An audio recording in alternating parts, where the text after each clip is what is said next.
This Indian soldier was on his knees, in front of an enemy tank, with a Pakistani soldier standing over him and pointing a loaded gun directly at his face. The Indian soldier looked up and smiled. He was not smiling because he had given up, and he was not smiling because he had lost his mind after hours of combat.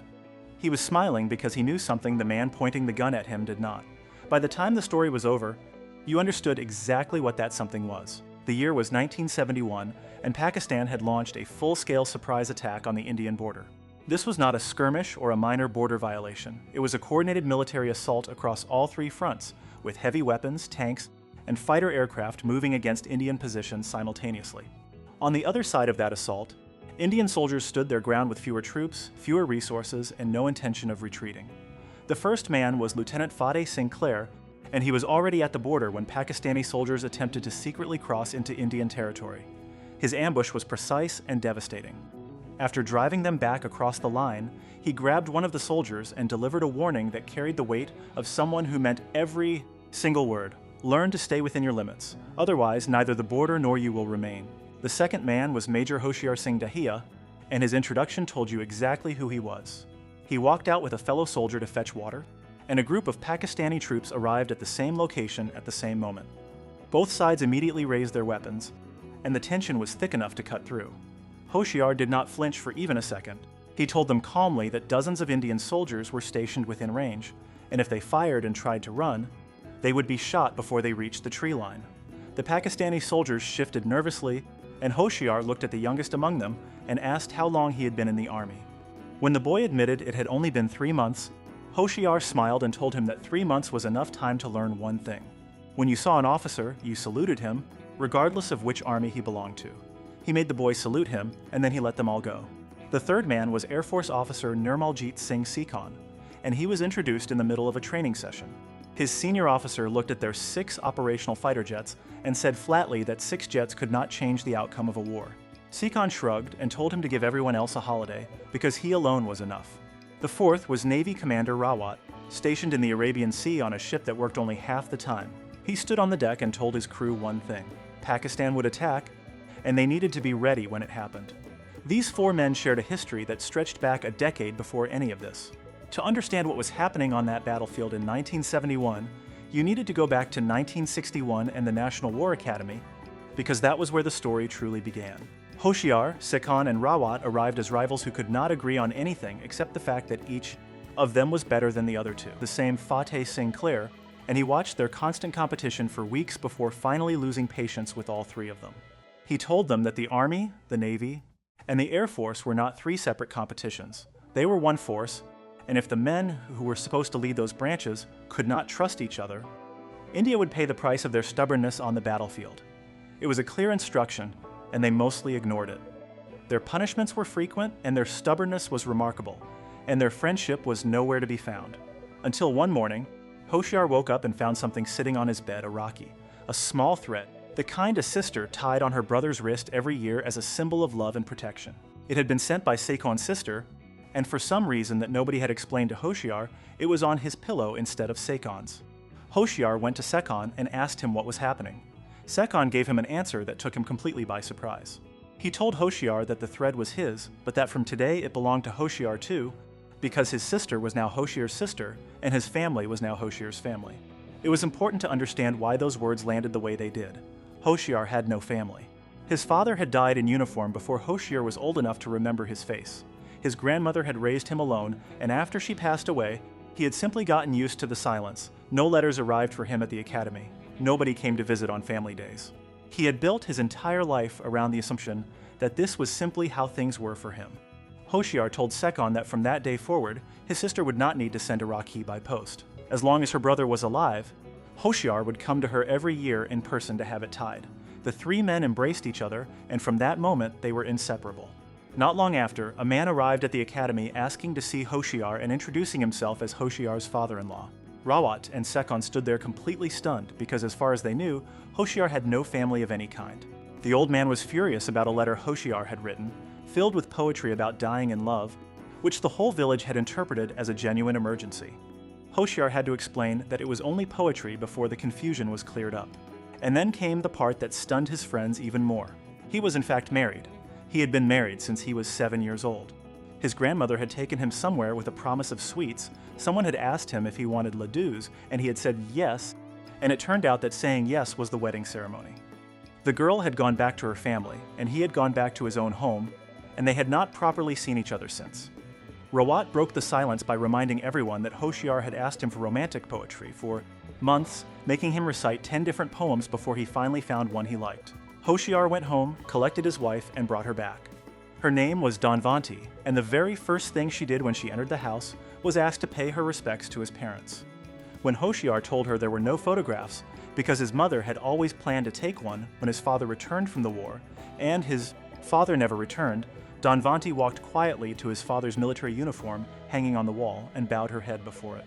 Hoshiar watched her do that, and for the first time in his life, he truly looked at his wife's face. Time passed in the way it did when life was genuinely good, in small moments that only became precious once they were gone. Hoshiar and Dhanvanti built something real together in the gaps between his postings. Rawat wrote constantly to his wife and daughter, and Sekhan, who had been refusing for months to even look at a photograph of a girl his family had chosen for him, was finally tricked into visiting her through a plan so simple it was almost embarrassing. His friends told him that the girl's family had rejected him. Sekhan was instantly furious. He was in the Air Force, he had a good salary, and he could not imagine what possible basis anyone would have to reject him. He picked up the photograph and marched directly to her house to find out what had happened. The moment he saw her, the argument left his mind entirely. They talked, she laughed at him, he laughed at himself, and at some point during the conversation, she placed his own photograph in front of him so he could see that her family had never rejected anything. At all. His friends had invented the entire story because they knew he was too stubborn to look at the picture any other way. He married her. But on the night of his wedding, urgent news arrived that could not wait for the ceremony to finish. All military leave had been canceled. Tensions at the border were escalating faster than anyone had anticipated, and every soldier was ordered to return to his post immediately. 3 men said goodbye to their families in the middle of celebrations that never got to finish. Each of them promised they would be back soon. Each of them returned to his post. None of them knew what was about to happen to them. Pakistan struck across all 3 fronts without warning, and the initial assault was devastating. Casualties were immediate and heavy, and among the wounded in the opening attack were Rawat, Sekhan, and Hoshiar. The situation deteriorated quickly, and every commanding officer was making decisions faster than the information could keep up. Fateh Singh was already planning his response before the dust had settled. Pakistani soldiers had crossed a bridge and established a fortified position on the other side, with air support ready to be called in. He understood immediately that a direct frontal attack would bring aircraft down on his men before they could reach the position. The support station had to be eliminated first. His team carried out the mission cleanly, and then they crossed the bridge and took the fight directly to the enemy. Fateh Singh moved through that battle with a controlled fury that came from somewhere deeper than military training. After securing the position, a Pakistani general contacted him by radio, speaking with the relaxed confidence of someone who believed the outcome had already been decided. The general told him that Angad Singh had been his son. He said that Pakistani soldiers had slaughtered the boy without mercy, and that they would do the same to Fateh Singh. There was a silence on the line. The general asked if he was scared. Fateh Singh's voice when it came was completely steady. He told the general that he had been observing a minute of silence, because silence was what you kept for the dead, and the general's death was going to come at his hands personally.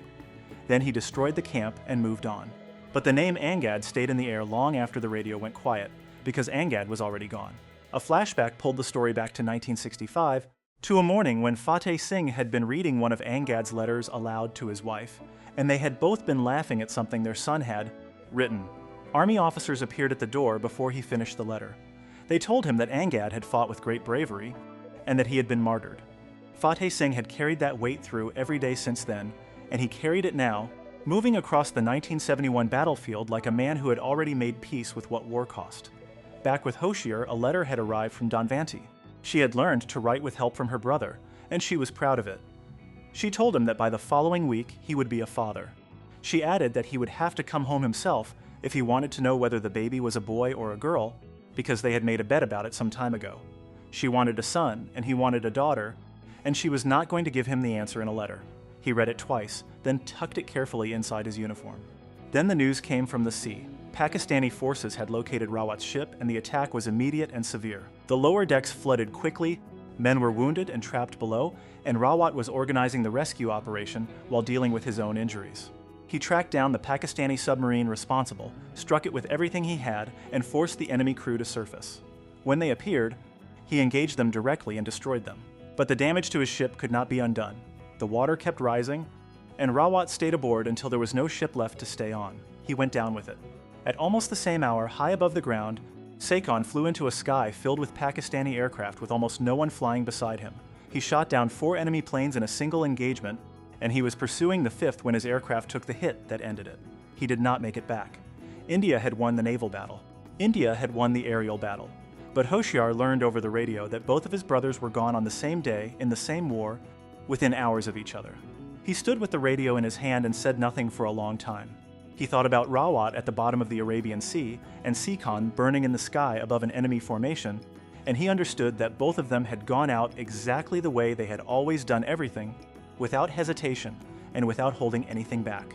He saluted in the direction of nothing in particular, because there was nowhere else to direct it. Then he made a decision. The Pakistani army was not going to advance another meter. Not that day, and not while he was still drawing breath. He joined forces with Fateh Singh and began planning the next phase. They identified a stretch of ground the enemy would have to cross, and they laid landmines across the entire path. It was a strong plan, and it would have worked perfectly. The Pakistanis had informants. They knew about the mines before they arrived, and they bypassed the field entirely and opened fire from a safe distance instead. Hoshiar and Fateh Singh adapted without stopping. They held the line from whatever position they could find and kept inflicting losses on the advancing troops. Fateh Singh received additional weapons and ammunition, and he began working through Pakistani tanks one by one, moving across the battlefield with 30 years of experience and a very specific kind of anger driving him forward. Then he found the general, the same voice that had said Angad's name over the radio like it was something to be proud of. Fateh Singh reached him during the chaos of the battle, and what followed was not the disciplined action of a soldier following protocol. It was a father settling a debt that had been owed since 1965. He beat the general until the man had nothing left to say and nothing left to threaten anyone with. He raised his weapon. And then a letter fell out of his own pocket.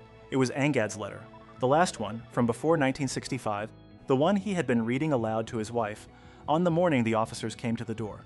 Fateh Singh looked at it lying on the ground between him and the man he had been about to kill. He stood there for a moment that felt longer than the entire battle surrounding him. Then he lowered the weapon. He told the general that his son had saved his life. He let him go and walked away. On the other side of the battlefield, the situation around Hoshiar had become critical. Pakistani reinforcements arrived with enough force to push back what remained of his unit, and the fighting broke down into close-range chaos that was going badly. Soldiers fell around him faster than he could account for them, and by the time the dust settled around one particular exchange, Hoshiar was alone, on his knees, in front of an enemy tank. A Pakistani soldier stepped out and looked at him with the kind of satisfaction that came from believing the contest was already over. He said that he had always wanted the chance to kill an Indian soldier, and that today one had been delivered to him personally. Hoshiar looked up at him from the ground, and he smiled. He told the soldier what people in his country said. If you killed one of them, 1,000 more would come. If you killed thousands, all of India would come. The Pakistani soldier laughed at that. He raised his weapon. A gunshot rang out before he could pull the trigger, but it was not his shot. Fateh Singh had arrived, and the soldier went down before he could finish what he had started. Behind Fateh Singh came the reinforcements. Indian tanks rolled onto the field in force, and the Pakistani lines, which were already stretched and exhausted from hours of fighting, could not hold against the combined assault. The enemy began retreating, and the retreat became a rout, and the battle that had seemed like it could go either way was finally and completely over. The final victory belonged to India. But standing on that ground afterward, Hoshiar did not feel like celebrating, and Fateh Singh did not look like a man who had gotten what he wanted. They had won the battle, and they had done what they came to do, and it had cost more than either of them wanted to calculate out loud. Hoshiar thought about Rawat, who had left his wife and daughter with a promise to come home. He thought about Sakon, who had not even finished celebrating his wedding before the orders came through.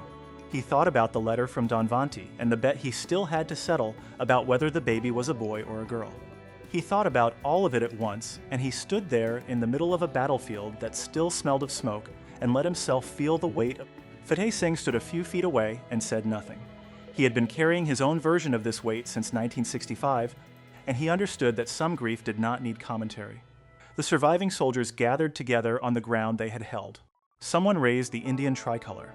Every man still standing looked at it without speaking, because there were certain moments that words could not improve and could only diminish. The film ended with a tribute to the real soldiers behind this story, men who flew alone into enemy formations because the mission needed doing, and they were the ones present to do it. Men who stayed at their posts on sinking ships because their crew was still below decks. Men who spent months away from their families on the promise of a return that was never guaranteed. Men who saluted officers from the opposing army because discipline was not something you practiced only when it was convenient. They did not fight for the chance to win. They fought because the line they stood on meant something, and someone had to be the person willing to stand on it. And that was how three men who spent their first year at the academy arguing over who was the better soldier ended up answering that question together, two of them in the final hours of their lives, and one of them kneeling in the dirt in front of a tank, smiling, because he already knew exactly how the story was going to end.